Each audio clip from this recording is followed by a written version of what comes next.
नमस्कार।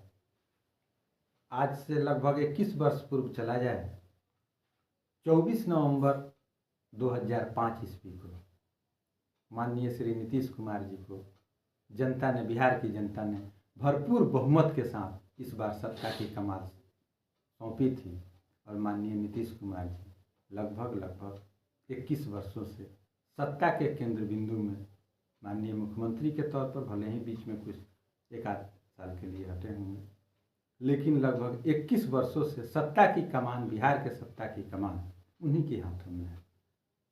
कभी कभी राजनीतिक रूप से यदि चर्चा किया जाए तो दल बदले थे उनके साथ, कुछ लोगों का दिल भी बदला था, साथ भी बदला था, कभी कभी किसी साथी भी बदले थे, लेकिन सत्ता के केंद्र में और सत्ता का केंद्र बिंदु माननीय श्री नीतीश कुमार जी के ही हाथों में है और आज भी है।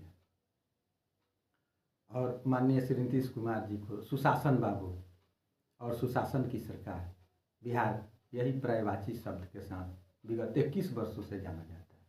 और सुशासन का एक मुख्य आवश्यक तत्व है कि कानून का राज।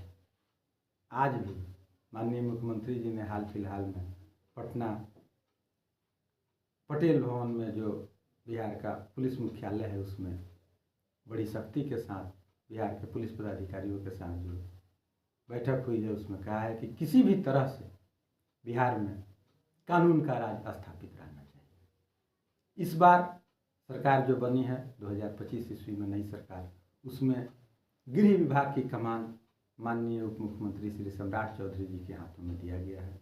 और माननीय उप मुख्यमंत्री श्री सम्राट चौधरी जी ने जिस दिन गृह विभाग का कमान संभाला था, उसी दिन एक वाक्य कहा था कि या तो अपराधी अपराध करना छोड़ दें या बिहार को छोड़ दें। तो यह सख्ती तो निश्चित रूप से है कि बिहार में न तो अपराध का ग्राफ बढ़ेगा और न अपराध करने की किसी को जरूरत रहेगी।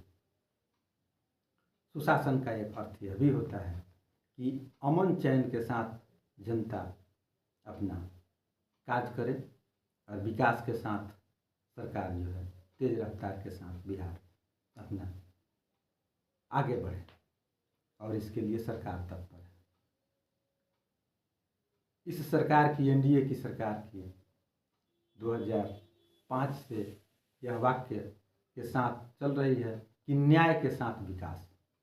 तो विकास की गति तो 21 वर्षों से जारी है। इस बार विकास की गति को तेज रफ्तार के साथ, डबल इंजन की सरकार के साथ जोड़ने के लिए एनडीए के नेताओं ने आम जनता के समक्ष इस बात को कहा था, और बिहार की जनता ने भरपूर समर्थन के साथ इस सरकार को पुनः सत्ता की कमान सौंप दिया था। और राज्य में अमन चैन के साथ विकास हो, तेज रफ्तार के साथ चले, इसके लिए पुलिस विभाग चुस्त दुरुस्त ढंग से काम करे। यहाँ का भू माफिया, शराब माफिया तथा कथित बहुत सारे माफिया जो हैं, उनके लिए सख्त चेतावनी सरकार ने अपना कही है। और निश्चित रूप से बिहार अपराध मुक्त होगा। और आजकल के ज़माने में जिस तरह से एक दो अपराध और बढ़ चुके हैं, साइबर फ्रॉड, इसके लिए भी पुलिस महकमा अपना तैयारी के साथ आएगा, क्योंकि अपराधी अपराध करने के लिए तरह तरह के हथकंडे अपनाते हैं। साइबर अपराध बड़ी तेजी से फैलता हुआ अपराध है। इसमें पता ही नहीं चलता है कि किस प्रकार किसके बैंक का अकाउंट कब खाली हो जाएगा, किस तरह से फ्रॉड करके, और यह पता नहीं चलता है। अपराधी दिखते भी नहीं हैं, न नकाबपोश यह अपराधी होते हैं, और पता भी नहीं चल पाता है, और आदमी लूट जाता है। इसके लिए सरकार और पुलिस प्रशासन जो है सख्त है। लगभग हर जिले में एक साइबर थाना को संचालित किया जा रहा है, और उसके विशेषज्ञ पुलिस पदाधिकारियों की उसमें नियुक्ति होती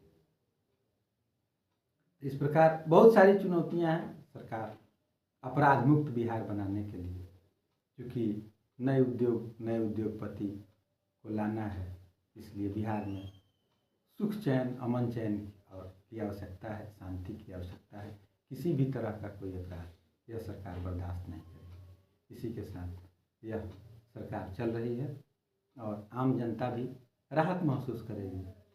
न्याय के साथ विकास का जो थीम 2005 से लेकर के और आज तक एनडीए सरकार, इसी में आम जनता जो है अपना इस सरकार को भरपूर समर्थन के साथ, न्याय के साथ विकास के रास्ते पर चलने के लिए और चल रही है यह सरकार। फिर आगे हम किसी अन्य टॉपिक पर, किसी विषय पर बात करेंगे। तब तक के लिए नमस्कार।